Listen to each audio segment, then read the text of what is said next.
Welcome to the Public Access Podcast. My name is Rusty. I am here with Johan Rylander. And Johan, welcome to the show. Thank you for being here.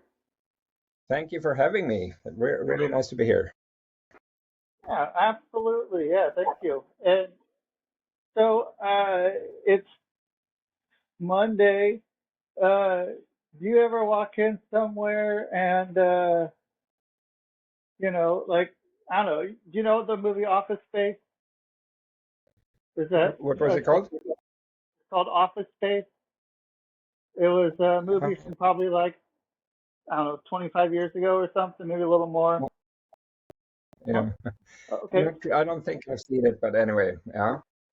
So anyway, so yeah, there's a part in there where someone is saying that, like,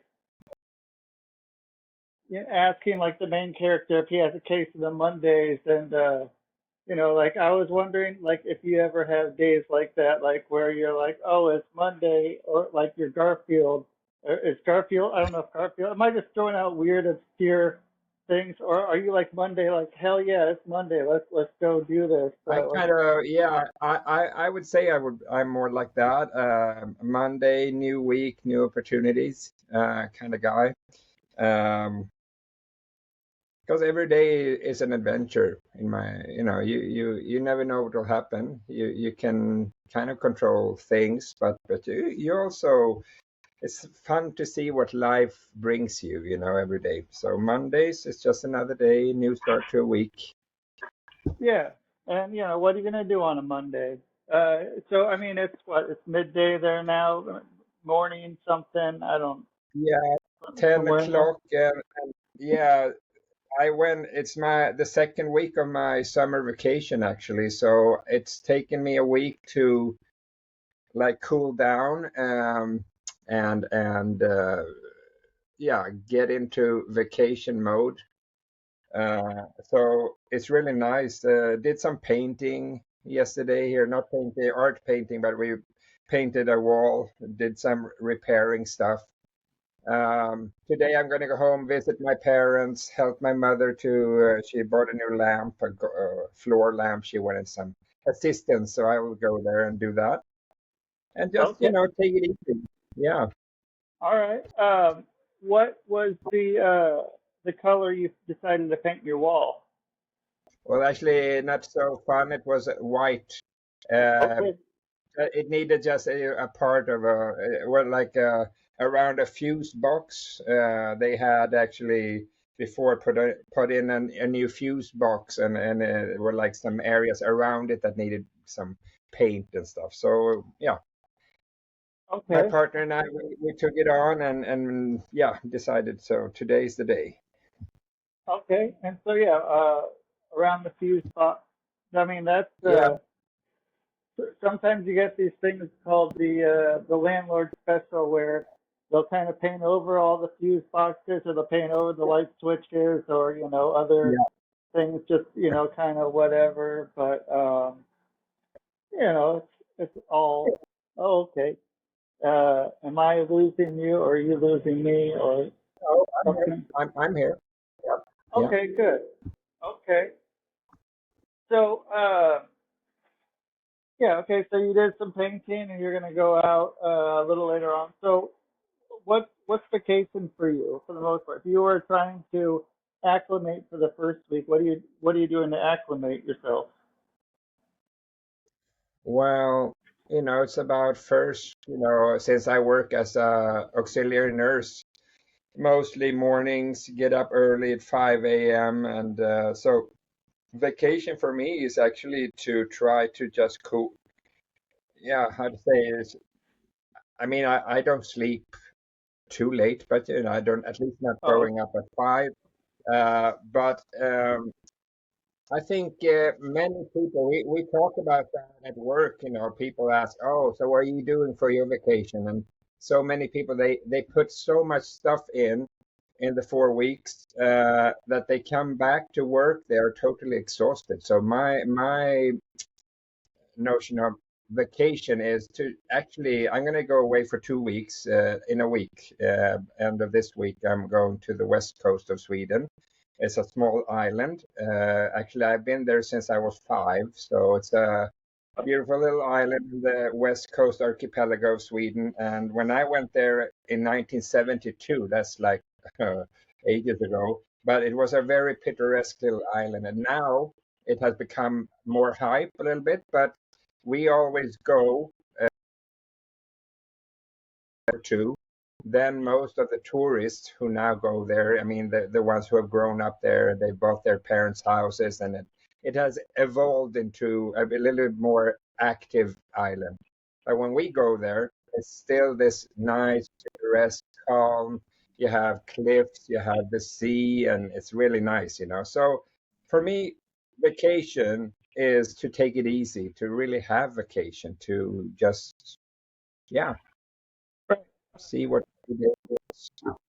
Yeah, I'm with you there. I mean, vacation is like if you need a vacation when you're on vacation, like when you come back, like you do all this stuff, and I need a vacation. It's like, well, you just had Yeah, all yeah, this time yeah. to have vacation. Like, that's on you for trying to do other stuff and go, be exhausted. I No, mean, you can do that, sure, but I mean, no, and do things. What I like to do is to take on things that I play blues harmonica, for example. I have a keyboard. I like to sit by the keyboard and just improvise, play by ear, or have some YouTube backing tracks and play some blues on the harmonica. We have a bar close to where we live, my partner and I, and it's called Catalin, and they have on Saturdays.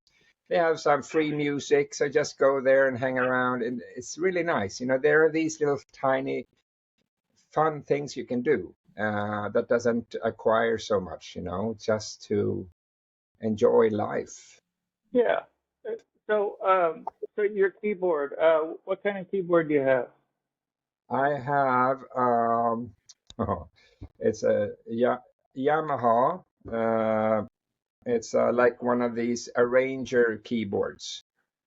Okay. So yeah, you can either use everything that's already programmed into it, all these how do you say it in English? Comp blues or whatever styles you can play. And then on the upper part, you have all these instruments.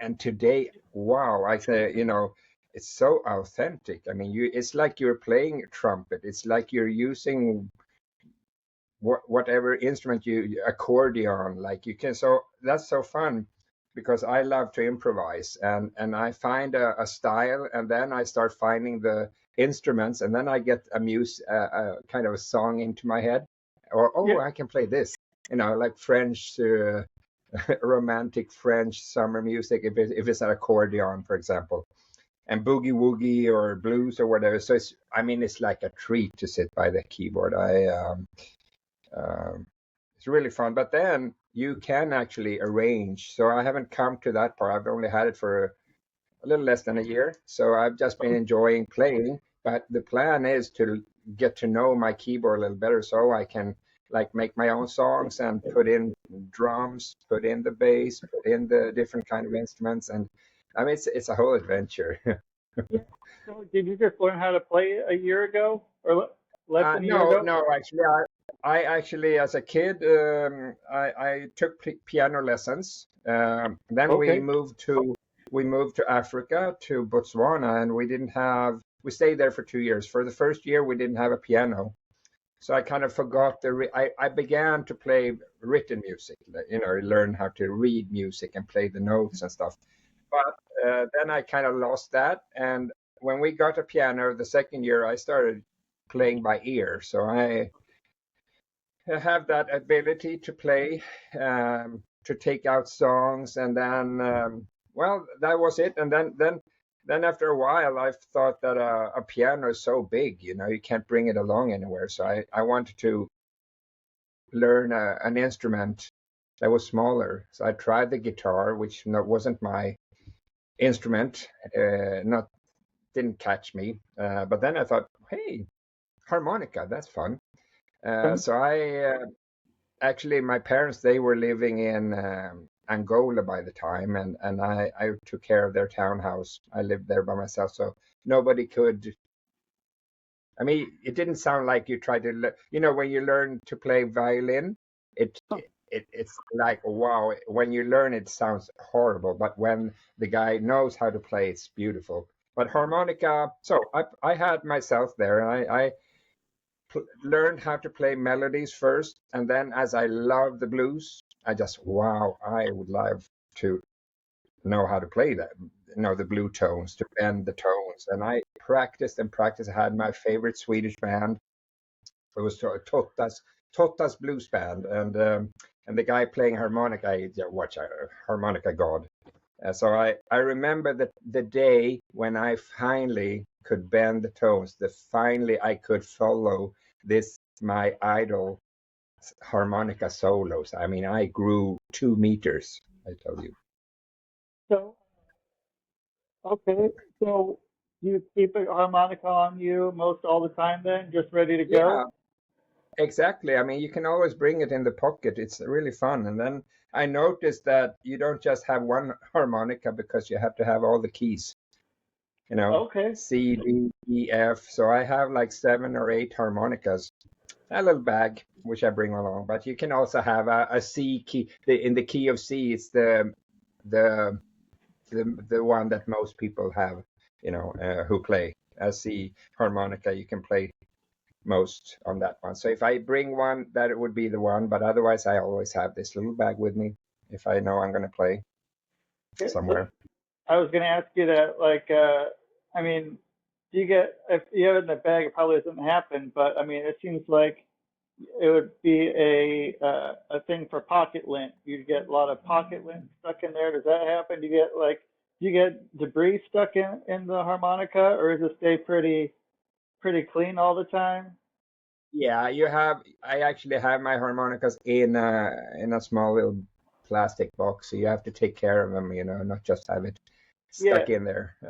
Because then they won't last so long. You have to take care of the harmonica, clean it up sometimes, and yeah, as with everything, you take care of your stuff, then they will last longer. yeah. So where did you get your harmonica? Did you go to a store, or did you get them Yeah, on we the have net? yeah, there's a music store where I know the people there, so it's fun. And then yeah, so I go and buy them there, have them for a year or two maybe, and then I renew my harmonica stock a little bit when they find, they kind of sound a little bit. I, anyway, it's fun. Then there's every now and then here in Uppsala we have something called Blues Jam. There's a band, and you take your instrument with you and you sign up for a couple of songs, and then you go up and you just play. That is really cool. Oh yeah. So it's like you can just hop in with everybody that's playing, and Exactly. They you put them jam. together like one goes up and plays the bass and a guitar and maybe sings, and then I go up and play my harmonica, and you can choose. They have a list with like 10, 15 songs and the key, so you know what. So, but harmonica is like one of these instruments that you can, and blues, you, you can just go up and play, improvise. That's what I like about it. Yeah, yeah. I mean, You have the feeling, and you just go for it and play, and you just know. And I usually tell people, when they ask, it's like a language. Yeah, English, Swedish, harmonica. It's like so when I sit and listen to music, sometimes I kind of feel like, oh, this I would play like this here. I can follow. I just feel that here's when I'm going to play this. yeah. Here I can go up. Yeah, so it's like it's just a feeling. And so then, did you? You said you grew up learning to play by sheet music. Yeah, So okay, so that's how I I didn't learned get so too. far though. I didn't get so far. It was like these small ones. I was what could I be? I've been like 9, 10, 11 years. So it wasn't any uh, um, advanced sheet music, but I began to play by notes, and I guess I can read notes still, but I kind of like the playing by ear thing. Yeah, yeah. I mean, Much that's, freer. I don't know if they taught that back then. Like if I would have been able to be taught that way, being able how to improvise, how to play, with other people, Uh, or do yeah. something rather than just, learning classical music or the current pop song or whatever that's going on. And it's like, Exactly, exactly. I actually have I used to play in a couple of bands when I was younger in my 20s, and first we had a blues band. We were called Blue Impact. Um, so, it was fun for a half a year, but then later, most of the guys in that band, especially the one who's singing, he wanted to start a. It's called in Sweden here we call it dance band. These orchestras that play on dancing occasions where they dance foxtrot and yeah.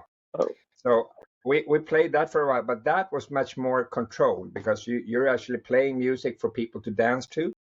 So it was more controlled. And I remember how I thought that it was so much more fun to play in the blues band because it was more improvising, more like free right. spirit improvising. Uh, um, because yeah, when it's free spirit and improvising, and that like, you can switch what you want to do. Like there's no right way to do stuff. There's no wrong way. It can be good. Exactly. That's It can, no yeah, wrong, no right. You just follow, and then somebody starts playing a riff or something. Oh, cool! Play that again. And then you would put on some harmonica, and you put on some. It's really fun. yeah, So I've kind of reacquaint come back to music now after all those 20 years I was stuck in that destructive marriage I was in, where I had to put all my interests aside. Now life is shining again. It's so nice. I've been free from that stuff for almost 8 years, and now it's like I got my stuff back, music, art, yeah, and my interest. What's me? What makes me me? yeah. I mean, it's at least for me, it's really hard when I can't create. That's probably one of the times that I feel like I'm most frustrated and kind of fucked up if I can't create somehow. Oh, And I don't know if you're the same on that one, or if I mean, like, yeah, so creation is really fun. No matter, I love to cook, for example. I love baking. I had my grandfather on my mother's side, my maternal grandfather. He was a baker and a pastry chef, and so I've kind of inherited that from him. I love to bake cakes and have marzipan and make small creations on them with roses and whatever. I start and I have this cake. I have an idea, but I never know. More or less, I know what I want to do. Like if I want to make a Spider-Man cake, I know what it should look like, And but yeah, then I kind of get carried away some, so I get stuff coming to me while I'm doing it. So it's fun with creation. I really agree with you there. yeah. So okay. So are you more cooking? Or are you baking? Like, what do you prefer, one or the other? Uh, Or I would say I'm more like day to day. It's more cooking, and but then every now and then when there are birthdays in the family, I love to make cakes, a special cake, and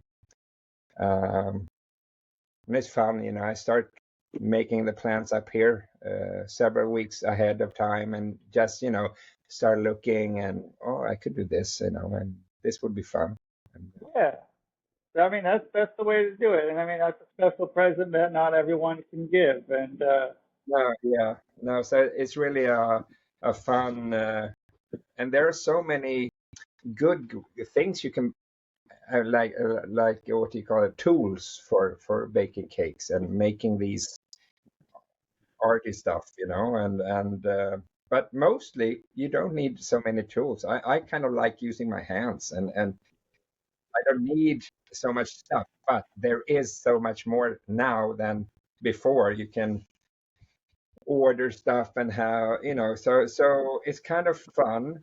for me, it's kind of fun to do it with the less tools you have. Just use my hands and know that I've done it with not so many Yeah. things that make it easier. So, what's an example of one of the things that, well, like one of the newer tools that makes it easier that you can just kind of get around by eyeballing it or doing it, by whatever you Well, I call would say, them. I mean, if you have these sets of plastic knives or little tools you want to make eyes, you like I said, these little things that you use for Play-Doh, for example. You have these tools that you use for Play-Doh, and when you do clay stuff, it's kind of the same when you work with marzipan and these things. But you can also use what you have at home. You can find toothpicks. You can have like whatever you have, a fork. If you just know what you can use. And I kind of think I'm a person not only baking, but there's always a way. Right. And yeah, I mean, like going back to music, I mean, that's kind of what you've done. There's always a way. Oh, There's a, if you don't like the way you're using an instrument, there's a different way to use the instrument. exactly. You just know, you just alter it a little bit. You can try this, try that. Nothing is wrong. Nothing is necessarily right or wrong. It's just, you have the feeling inside, and just go with the feeling, go with the flow and try. You'll find your what really applies to you, what you like to do. You be interested, never lose. My dad, for example, is something I admire with my dad, is that he's 82 years old. He's very curious about things. He was an ambassador. He worked as an ambassador to several countries in Africa, and Angola, Namibia, Tanzania, and Zimbabwe. He also worked as a SIDA uh, head of SIDA in Botswana. That was our first stop in Africa. But anyway, so now he's 82, and he never stops being curious about Spotify. I heard. I came home. He's like into jazz, and you know what your dad loves, what kind of music he loves. So I come home there, and then he's listening to some music that's not his music that he normally listens to, and then so what are you listening? No, well, see, this is the song that has been most streamed in this year. So he reads something, and then he wants to hear. He wants to check it out, and he has found ChatGPT, and that is so fun to see how he has like uh, found out about ChatGPT, how to use that.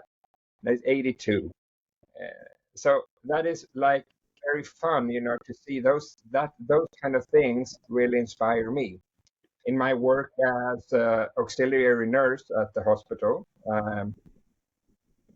have a lot of patients almost hitting 100. I mean, some are 103, and they are so clear up here in the head. They tell stories about life. And those are things that really inspire me as a human being, to see that age is actually, like my grandfather, my maternal grandfather, he said, age is just a number on a piece of paper.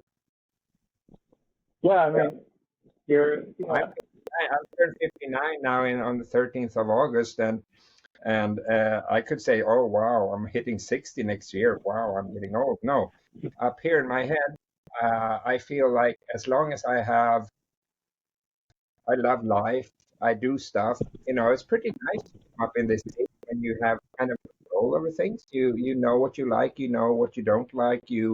Take you make decisions very easy. You don't worry. You don't get anxious because, oh, what am I going to do now? You just know that there's a way. So that is pretty cool. yeah. And I mean, yeah, you can go again. If I guess your life is the instrument, and you can do it Yeah. however. You can do it the way that we were presented when we were told, here's the rules, or Oh, or you go with it. And so uh, what's your dad doing with ChatGPT? Like what? Well, he asks ChatGPT for things sometimes. He wants to know. It's like I think he uses it a little bit like Google. He wants to know stuff, and but it's a little bit fun, because the ChatGPT kind of answers you like it's a person. Yeah. It answers you, and then it's so funny. So he's when he's having his discussions with it, it's like he's talking to this ChatGPT. It's fun, but he uses Yeah. it to find uh, knowledge, to find to yeah. What about you? What are you doing with it? ChatGPT, I kind of use it to get ideas for when I write stuff. When I, like I'm doing now with this. I mean, I know so many people when they write stuff, they use ChatGPT and then they copy and paste. I mean, it's just what I use it for is to get inspiration and ideas sometimes, and check also like Google gets ideas, and I put in a lot of my. I mean, I write a lot. I love to write myself. I've always been a writer. I like to use language. I'm a language guy. My mother. I think I got that from my mother. She used to work as a language teacher when I was young. She was teaching English and Spanish and French to grown ups. Anyway, so she's good at languages, and I inherited that. That was one of my strong subjects in school. Um, so I, how should I say? When I ask ChatGPT for something, a text or something, I look at it and I get the idea, but then I sit and write myself because it's supposed to come from me, and I put in text, and then that was so fun though. But if you enter your own language into the chat GPT. You then answers that you get start sounding like it's like my own language. Right. Yeah. I mean, If if you have the memory um, function on, everything you put in, it learns, and you get this communication. But I never copy and paste because it's supposed to be me. For me, it's like I bake cakes. I want to do it. right, because you But enjoy it. music, about the writing, everything. I think I have the like you can see the same kind of pattern in everything I do. Yeah. And I mean, that's the instrument too. Like you use it how you want to use it. Uh, Yeah, you're right. And It is an instrument, and you can. I mean, you shouldn't. I'm one of those persons. I think I got that also. I get, I got that from who that and that. No, but you see, you when you notice that you inherit certain things from parents or from grandparents, you see the pattern. But I'm very curious, when it comes to these things. I'm not a technical guy who sits with computers all the time, but I kind of use it in a way that suits me, that really fits into who I am. I think that's very important to do. You get this new technique, which actually helps you do stuff quicker. But you should never lose your way just because you get some technique that would make it double or triple or four times as fast. I mean, the whole thing about writing is that you yourself put your words on a piece of paper. I like to write with my hand, you know. what do you write into? Do you have a? Are you like I what's have your? a book. I have a book actually. Let's see. It was in May, or yeah, May. I was gifted a scholarship for a writing therapy uh, course. Okay. yeah, so this woman, she has her own business. She's a therapist, but she's a writing therapist. So she uses writing as a therapy form. And 2 times a year, she gives away a scholarship for this course. It was pretty expensive. It was like 15,000 pounds. Um, so that would be like $1,500 or something. Well, So okay. it was not like, yeah. So I saw it on Facebook. I was following her, and then she said, "Oh, now you can send in an application for a scholarship." And there were actually 183 applications, and I got a scholarship, and it was so fun because I wrote in the application you had to write what you would use this course, how would you use the writing therapy. And I wrote that I'm the chairman of the Achilles Foundation. We help men who are abused in domestic abuse, men, and that I've seen in my work that many men have a difficulty to verbally speak about their uh, what they've been through.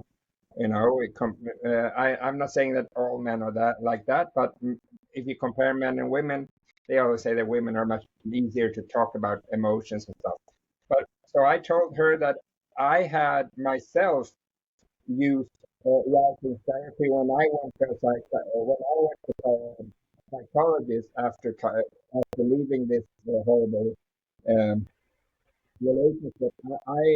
I was even writing therapy as one of the forms to, so I would write about what I had been through, and it really helped. So I wrote that, and then I got an email. Congratulations, you have been gifted this scholarship, and I go, wow, yet another tool that I can use, in my what I do and what I'm trying to build up now, aside from my auxiliary nurse work, which is my 9 to 5 job. But I've been working a few years now, building up a coach. I want to become a coach, help people and help them to get stronger, to find their inner strength and stuff. So writing therapy is yet another one of these amazing tools that I have in my toolbox now to help people.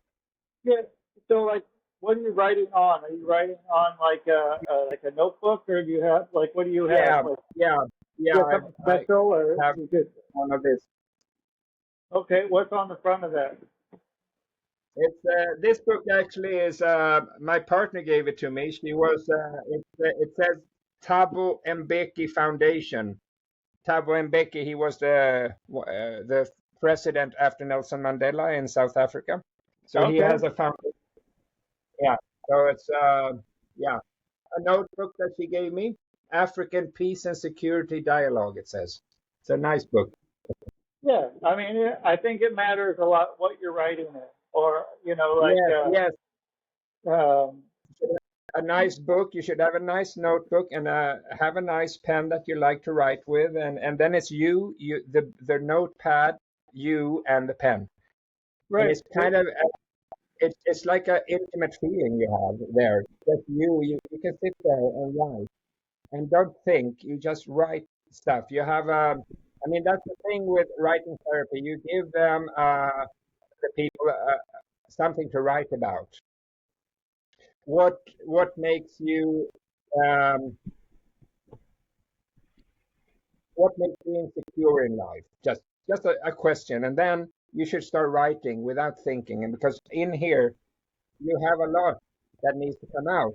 You know, Right. your subconscious mind carries a lot of stuff that you carry inside, but you never speak them sometimes because you don't know how do I put the words into. You know, so it's a good tool, good thing to write and to you can actually get a lot of stuff out of your system if you just write. You might be around, I remember It was like a year and a half after I finally managed to leave my toxic, abusive marriage, and I started waking up 6, 7 times each night. I woke up like very exhausted and felt like very low, very sad, very troubled. So that's when I went to seek help, you know, and uh, and this psychiatrist who helped me, he said he gave me this, told me to write. So for 5 weeks, every time, once a week, I came to him, and I was supposed to sit for half an hour and write about. He said, choose one of the what you've been through. Sometimes one of the horrible things. So wait, Uh, so you, I had a okay. lot of horrible things to write about, but I chose one, and then for every week, for 5 weeks, I would come back, sit and write about this very thing that I went through, the same moment, and for every time, I kind of remembered more. Yeah. So It wasn't just repeating I would actually write more other words that came out of the thing, and so it really helped, yeah, and so half the time you were in there for the meeting, you were writing, and so what was For half, you? yeah. So that was part of the one of the tools he used, to sit and the session was half an hour. I was about, so he didn't really speak. He looked at it afterwards. And gave his Um, thoughts and whatever else, Sorry. and gave his thoughts then after that. Yeah, and then he could see how it like evolved a little bit, that I got more and more out of it. And then after these 5 weeks, then I felt a little bit better, but I still had a lot of other stuff on work that I had to work through. But at least I kind of got a way to express myself, to get it out of my system, because that's the whole thing. Because when you live for such long time, 2 decades, and you're abused and you don't get help as a male victim, then what I did since I had kids, I just pushed it down. I buried what I was exposed to, tried to survive each day, um, to try to be the best dad I could be regarding the circumstances. I did what I could do. But that means that you bury things. They don't disappear. They are there, still in here somewhere. You put it down. You kind of. Uh, I usually use a good metaphor. What I did was a metaphor like I digged a big hole, and I would bury the stuff, put the dirt back, and then I would create a cement kind of bunker on top. So these things would really not come up to the surface, because it make me feel bad. But what happens then when you finally leave uh, this cement bunker that you have built? It starts cracking, because these things down here, they want to get out. It's like you remember the first Ghostbusters movie? Oh yeah, Yeah, you remember where they kept all the ghosts in a container, and then somebody comes and turn off the electricity, and all the ghosts go out like that. yeah. So a little bit like that is what happens with all these emotions, all these horrible things you have dug down and buried because you can't handle them otherwise. But when this bunker starts cracking, that's when these are coming out like these ghosts in Ghostbusters, and you can't really control when or how they come out. So that's why it's so important to have someone to talk to about it. And I think it's very important that you talk to someone who knows more or less, who have the same kind of experience. That's why I decided to help other men who have been domestically abused, who haven't received help. And I see how every time I have a new man who comes and needs help, we have the first conversation, and I tell them that this is a marathon race. It's not 100-meter race. It's gonna take time, but first of all, you just need to talk, and I will listen. And they notice that I've been through this, and I mean, almost every one of the men that I have helped, they tell me in the second phone call that they after the first talk they have it's like pulling a plug out of all the emotions come out because they feel that finally someone knows what I've been through. Right. Yeah, and it's not So just I mean, such a need out there for this, and I in 2026 I'm still so amazed and critical to society that there's no, I mean, it doesn't seem to be any knowledge about male victims. I mean, it's the same. I mean, it's not a comparison who I mean, abuse is abuse. It's one person abusing another person. I would like society and people and health, the health sector to understand that it's nothing different if you get a man who comes and say I'm abused domestically by my wife. right. Yeah, abuse is abuse, like you said. Yeah. So where are most of the people that you're working with from? Are they from Sweden? Or are they kind of from all over? Or Yeah, mostly Sweden. You have also some people who have moved here, immigrants from different countries. I had one who was from Brazil. But I mean, that shows also that this is something global. It's a global problem. I mean, abuse. And I stayed 3 months in a safe house. That myself, that was how I managed to leave. I was offered in my fifth attempt to be help. They offered me that me and my then 13-year-old son could come to this safe house.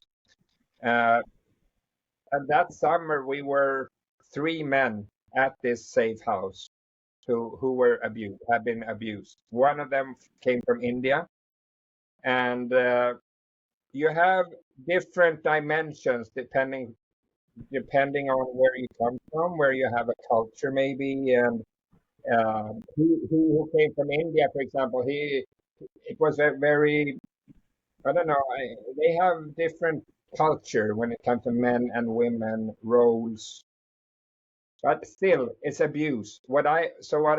I'm kind of getting at is that it doesn't matter who you are, what gender you have, what sexual orientation you have, where you're from.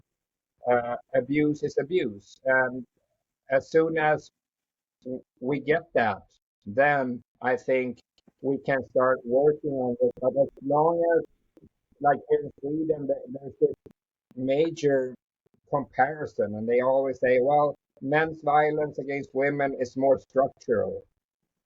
Men's physical violence is much worse because men are much stronger, biologically stronger. But uh, I can tell you that a woman who's mad, angry, abusive, they can use also uh, tools. They can have a frying pan. They can use whatever to cause damage.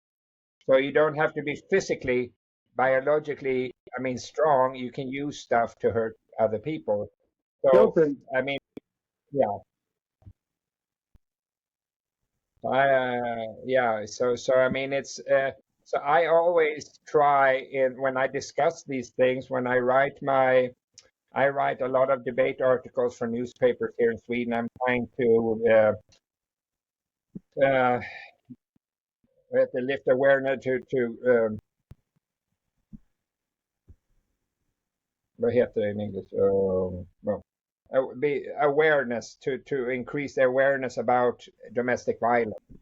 And I always try to be very inclusive because I am inclusive up here. You know, it's as just as I said, it happens to everybody, Right. and it doesn't help if you say that 100 women and 10 men are abused. Is it uh, isn't it just as important to help these 10 men as it is to helping 100 women? They Right. are all abused.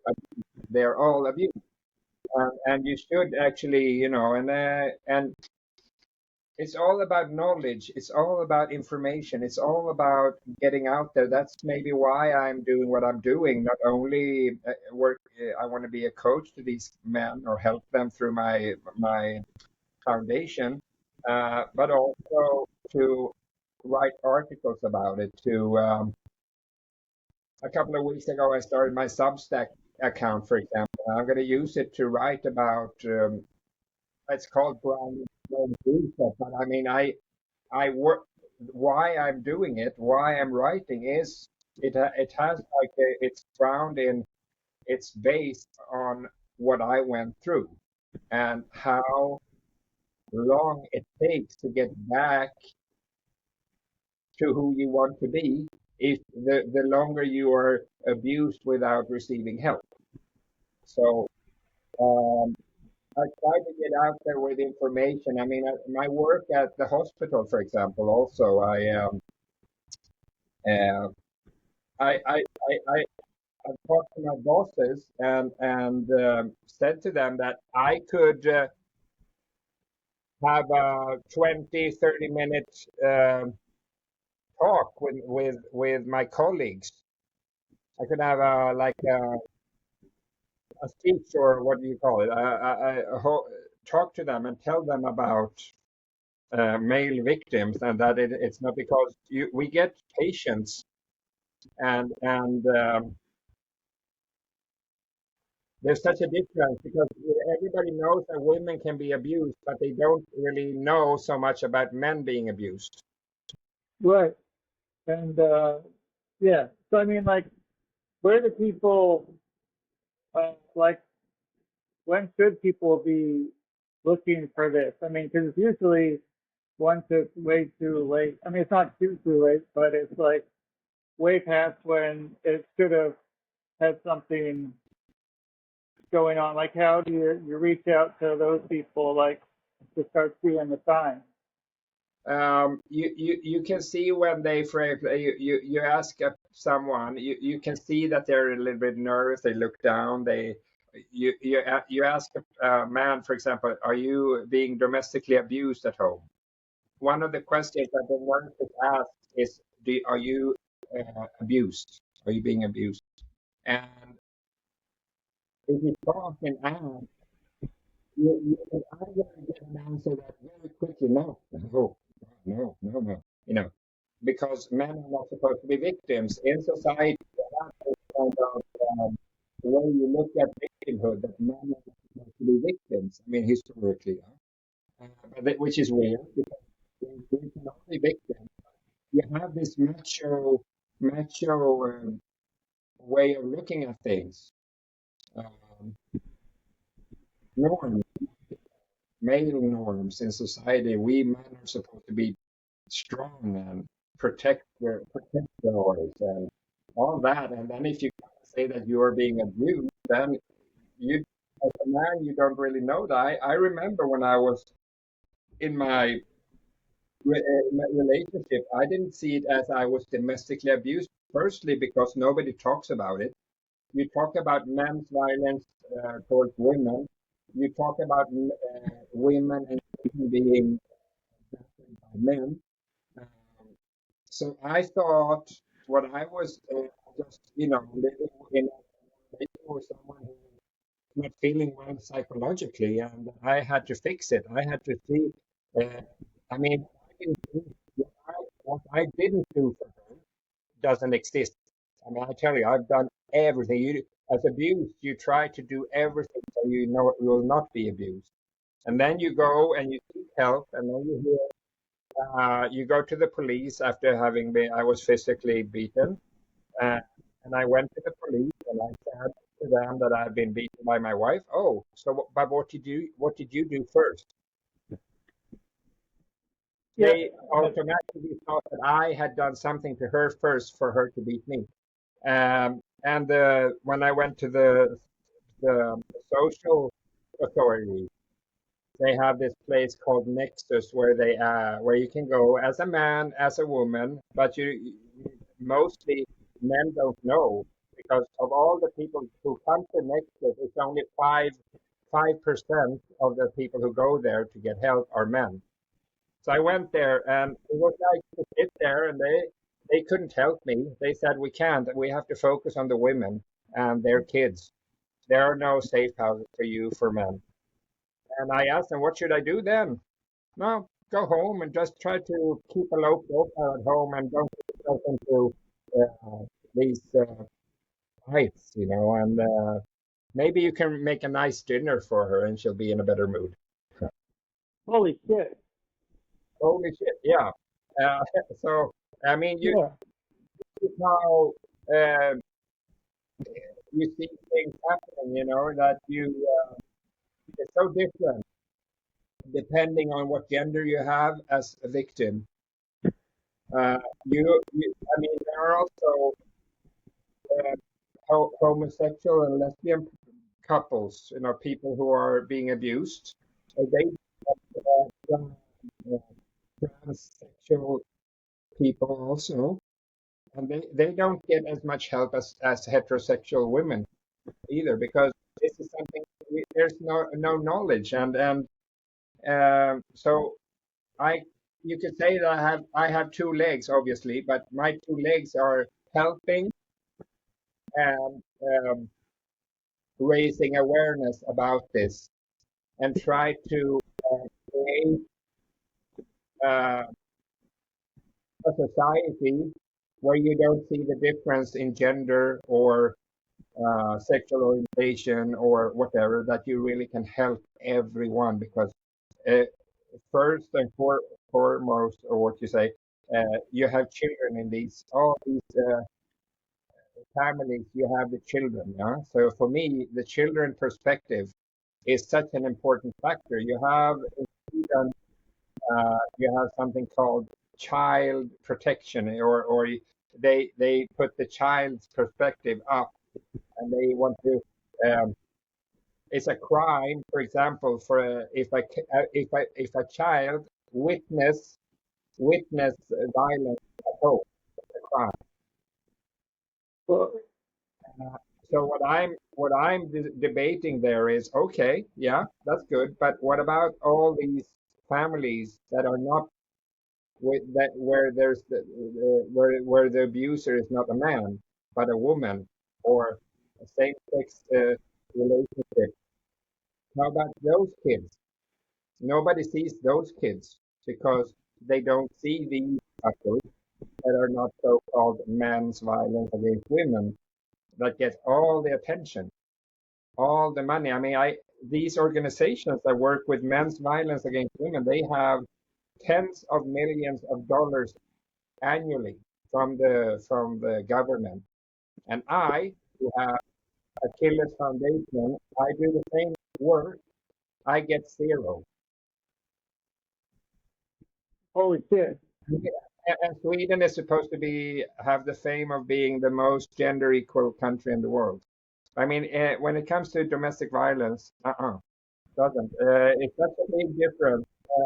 So which means that I'm pretty limited. I can't do this just, I have to do it on my spare time. Uh, Okay.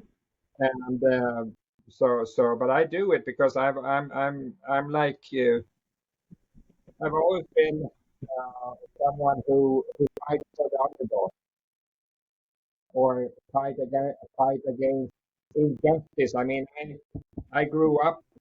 I am born 1967, so in this 1968, my parents, they were like active in the against the war in Vietnam.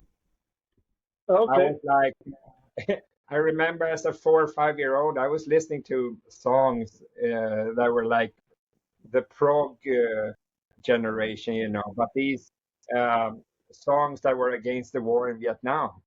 Uh, so and then when we moved to Africa, then I saw apartheid in South Africa, the racism that was there, and I became active in the Africa groups in Sweden. So I was in the choir. I sang in the Africa group's choir. We always, sang and collected money for the cause. And then when Nelson Mandela was freed, the first trip he took was to Sweden because one of his co-older, Oliver Tambo, who's one of the leaders, he was in Sweden for hospital care. So he came to Sweden, and our little choir from Uppsala, where I live, we were asked if we could come to the airport and stand out there or when the airplane came, and we were asked to sing South African freedom songs. Okay. I get goosebumps when telling you this now because it was such an amazing thing for me who had been active in this fight and some lived with it, and then the plane comes in and out comes Nelson and Winnie Mandela and they put up their like it was amazing, and we were standing there singing these African songs, South African freedom songs, and he was actually coming towards us, but when he was like 30 meters away, all the journalists started coming with photos. So he never reached us. But anyway, it was amazing. An Yeah. amazing moment in my life. Wow. Yeah. He didn't. On your timeline, he was there. Uh, he didn't get Mandela affected with your timeline. Uh, Well, I mean, that was like it was so amazing to see him because I mean he is actually one of my idols in life. What cool. people look up to, it's Nelson Mandela. I have the former Prime Minister of Sweden, Olof Palme, who was assassinated in 1986. I have a few that really means a lot to me. That have a good values. They do good and they fight for good stuff. And wow, it's amazing how Nelson Mandela, after 27 years of imprisonment, comes out and like a statesman and just says that okay, now we're going to create a rainbow nation here. He comes out to show that we can do something so much better. And he just the fact that he only stayed as 5 years as president, and then he said, "I'm done." So many people, I mean, they get to power and they want to stick at the power, you know. Um, he did 5 years, he tried his best, and it was amazing. Hmm. So then, you're doing your best as to what Nelson Mandela would have done if Yeah, you were you were him. And so, I would say that no, but I try to look at the people I look up to and try to feel that you always find your own way to do good. Uh, if you have the I feel like this. For me, it's easy. I've always been able to talk and write, to give a voice for something I believe in, and to lift things for other people. I also used to work before I worked at the hospital. I spent almost over 10 years working. We call it as a home cemetery. Well, you go home to old people. and help them with their daily needs, like Okay. showers. You make breakfast for them, you tend their beds, and you go like this home. And I did it for because I see that old people also is a group that is getting forgotten at the end of their lives. They have spent a whole life paying tax, built up a country, and then they get when they turn 80 and need help from society. They're cutting. Society is cutting the aid for old people also. That's why I finally didn't have the heart or the to continue with that job because I wasn't allowed to do what I wanted to do. It's about money. You have in Sweden, you have private companies taking care of older people, or the commune that are not private, but they say it's about how much you pay for. You pay for half an hour that you should come to them and maybe do their bed, make breakfast in 30 minutes, but you're not supposed to stay for 40 minutes because they have only paid for 30. So you Or cannot just sit there and talk with them, which is the most important help you can offer because making a bed, making the breakfast, okay, you do it while you're talking, but to talk, I've had so many old people say, don't bother to do the vacuum cleaning today. Just sit down. Let's have a talk. Let's sit and talk. yeah, and Hmm. that's what people need. Uh, People need talking. They need to be heard. Yeah, and that's why I love my job today at the hospital because we have a lot of old people who come in there. It's an orthopedic ward where many people come in with broken hips, mostly old people though. But anyway, people who come in there, my patients, and to be auxiliary nurse is you have time with the patients. You do the caring part. You don't give the medicine, but you do all the caring thing. Talk with them. Uh, and I'm an ADHD, high sensitive person, so in a minute or two, I kind of get a feeling how I can talk to this and that, this patient. If it's I love talking to patients, and many people, my patients say that, oh, you're definitely on the right track. So I go to work with a smile on my face, and I go home from work with a smile on my face because I've had these meetings with people. Yeah, yeah. And so, okay, so when people want to talk with you, they want to see what you're doing, they want to reach out to you, they want to work with you. How do they do that? They can go down here in the description, or what would you say would be the best way to do that? To be in contact with me, well, Yeah. I have I sent some links there, so you have my Facebook, you have Substack, you have Instagram, and LinkedIn, and then just my yeah, I could also give you I think my email. You Oh, could put my email also. okay. Uh, I like it. so if there is anyone who like are is working with the same kind of things that we because I believe in cooperation and to reach out to other organizations. We are a lot of people, I think, in this world that are doing the same things. Such it's like together we get stronger.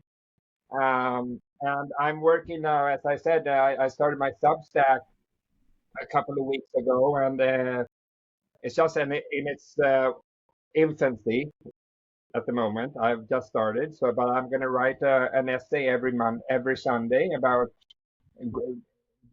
being grounded. To be strong. It doesn't have to be strong to be loud to be strong. You can be strong the quieter way also. It's about finding who. It's not about.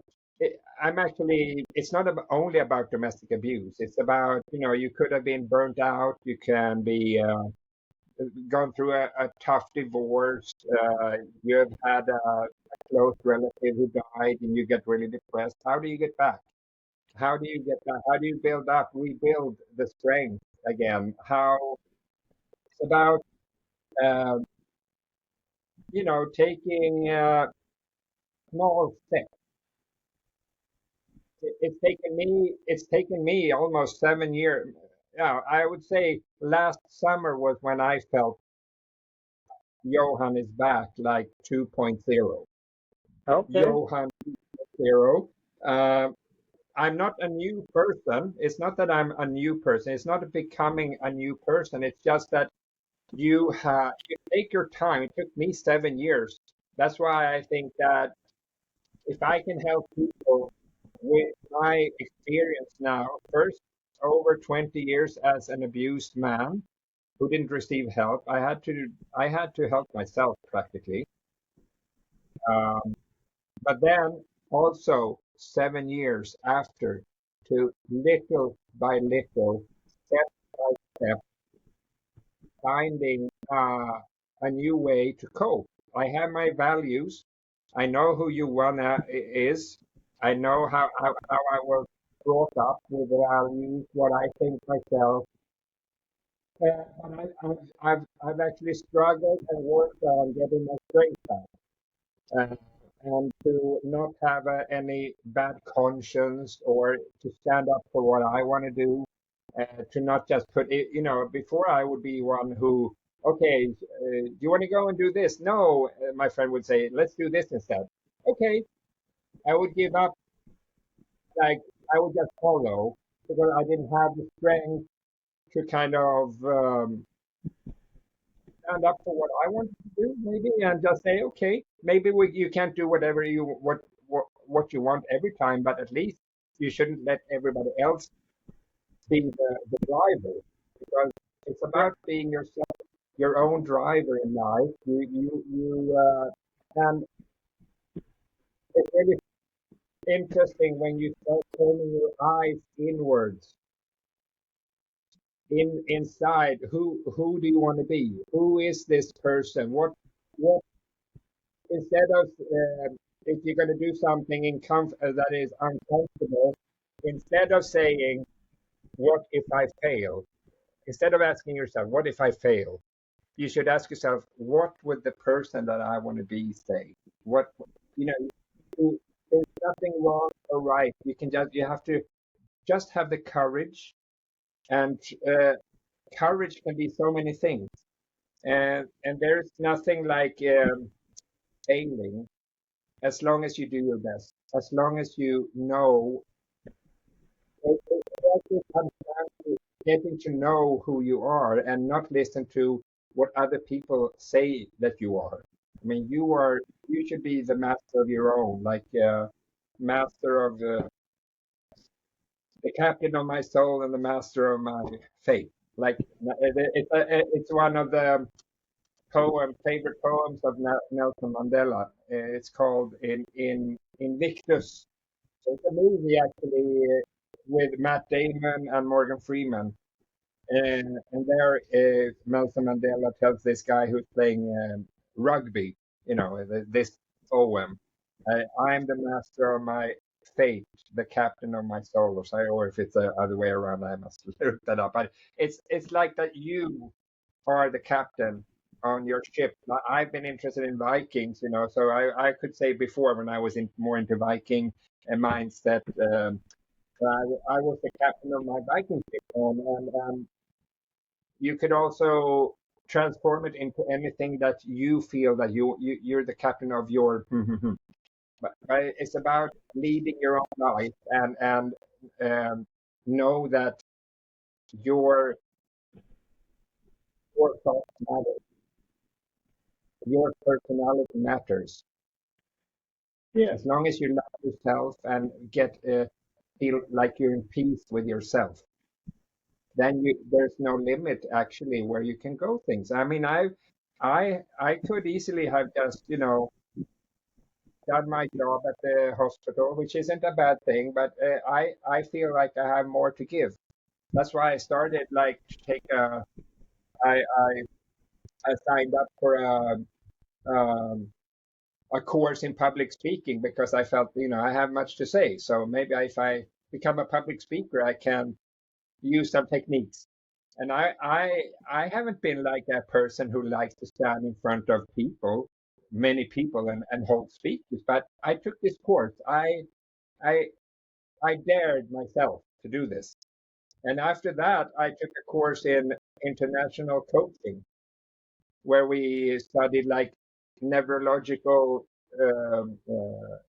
linguistic practitioner, where you use that kind of coaching.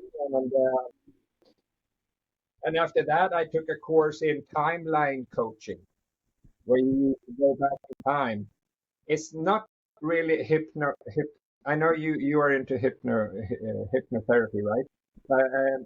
I'm really interested in that also. So I mean, there's things. It's not to take this and that build, but in time. You see, I'm a person who takes time to build the next day. Yeah, I think it's like stepstones, and when you're right, when you feel it's like this lovely quote, when the pupil is ready, the master appears, and the exactly. master doesn't have to be a person; it can also be a thing, a course, a turn. You come on a road, and then the master appears like in a road off to somewhere. Oh, this could be nice. And not stress things. And as I said, it goes like a thing in my life that I just know when something feels right, when it's a music, when it's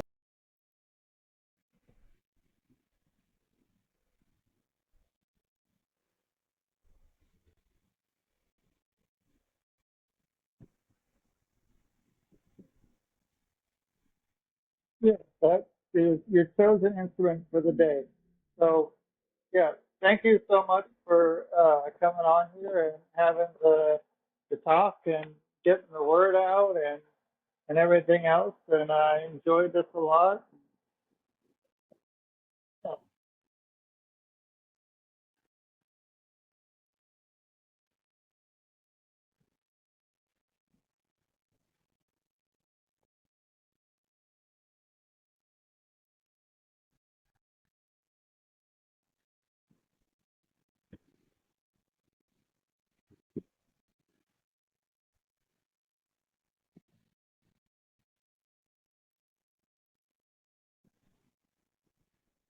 Right.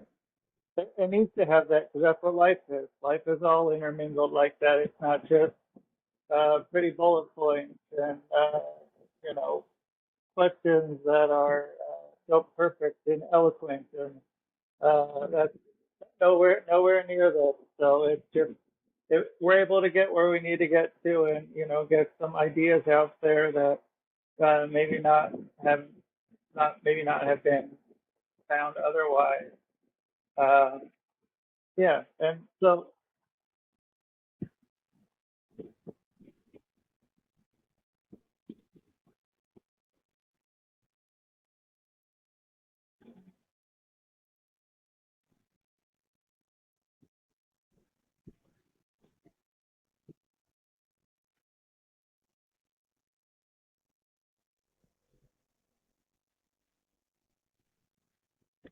okay.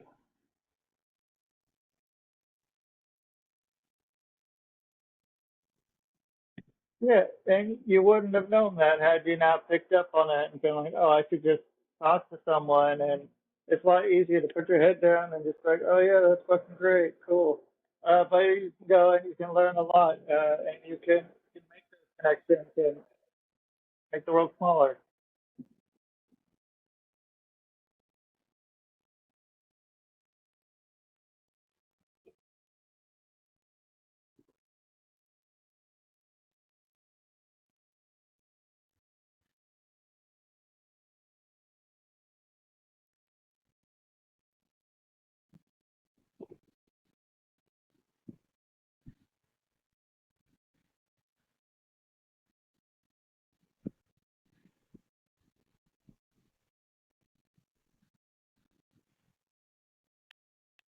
Yeah,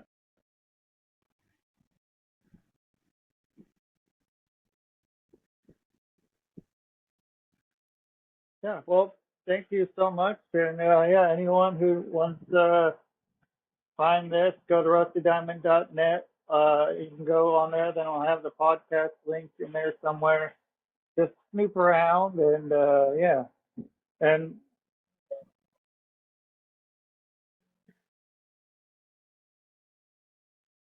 Yeah, yeah, please.